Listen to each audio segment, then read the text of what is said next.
Hello welcome to our channel. Guntur కారం release కాకముందుకే 2 వివాదాలను చుట్టుకున్నాయి.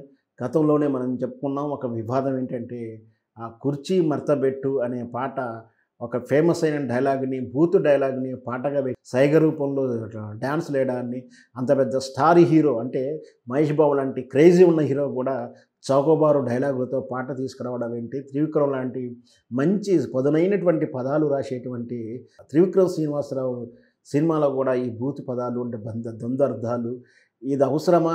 ఎంత దిగజారారా? అంటూ విమర్శించినటువంటి విధానం కూడా మనం చూసాం. ఇప్పుడు మరో వివాదం వచ్చింది.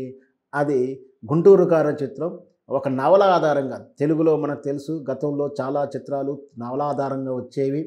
అందులో ముఖ్యంగా 'ఇద్దరపూడి సులోచన రాణి' నవలలు, 'యండమూరి వీరేంద్ర' గారి నవలలు, ఇట్లా కొమ్మనాపల్లి గారి రిటర్న్‌గా రాసిన నవలల్ని ప్రేరణగా తీసుకొనో, కాపీ కొట్టో లేదా హక్కులు తీసుకొనో చిత్రాలు తీసుకునేవారు. అలా కృష్ణ, సోమబాబు, నాగేశ్వరరావు ఇట్లా అందరూ కూడా నవలా నాయకులని పేరు కూడా ఉంది వాళ్ళకు. అట్లాంటి చిత్రాలు కుటుంబపు కథా చిత్రాలు సూపర్ డూపర్ హిట్ అయినమాట వాస్తవం. అయితే ఎటొచ్చి ఇక్కడ అది హక్కులు తీసుకొని అధికారికంగా చేస్తే అది అందరికి సమతుల్యంగా ఉంటుంది. కానీ వాటిని చౌర్యం చేస్తూ ఈ సినిమాలు తీస్తే నిజంగా కూడా ప్రతిభకు గాని, కళాకారులకు గాని అన్యాయం చేసినట్టు అవుతుంది.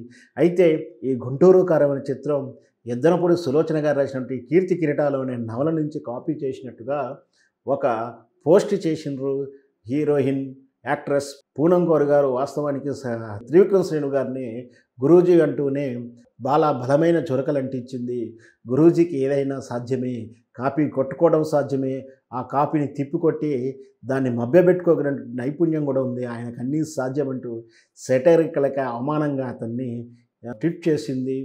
పైగా ఆమె ఈ ఆరోపణ చేస్తుంది. ఇది 'కీర్తి కిరీటాలను' నవలాధారంగా కాపీ కొట్టాడు అని చెప్తుంది. విడుదలైన తర్వాత చూడాలి. గతంలో కూడా త్రివిక్రమ్ శ్రీనివాసరావు గారు 'అ ఆ' అనే చిత్రం తాలూకు వివాదం కూడా ఈ విధంగానే ఉండేది. అది కూడా కాపీ కొట్టాడని చెప్పినప్పుడు సినిమా రిలీజ్ అయిన తర్వాత సారీ చెప్పాడు. ఆ కథను నేను యాజ్ ఇట్ ఈజ్‌గా తీసుకోలేదు. 'అ ఆ' అనే చిత్రం పూర్తిగా ఆ పలానా నవల ఆధారంగానే నేను ప్రేరణగా తీసుకున్నాను. అయినా కూడా రచయితకు నేను అనుమతి తీసుకోవాల్సి ఉండే లేదా ఆమెకు సూచించాల్సి ఉండే అంటూ తప్పిదం జరిగిందంటూ క్షమాపణ కూడా కోరడం జరిగింది. మళ్ళీ అలాంటి తప్పిదం చేశాడా? చేస్తున్నాడా? లేదా వేచి చూద్దాం సినిమా రిలీజ్ అయ్యేంత వరకు.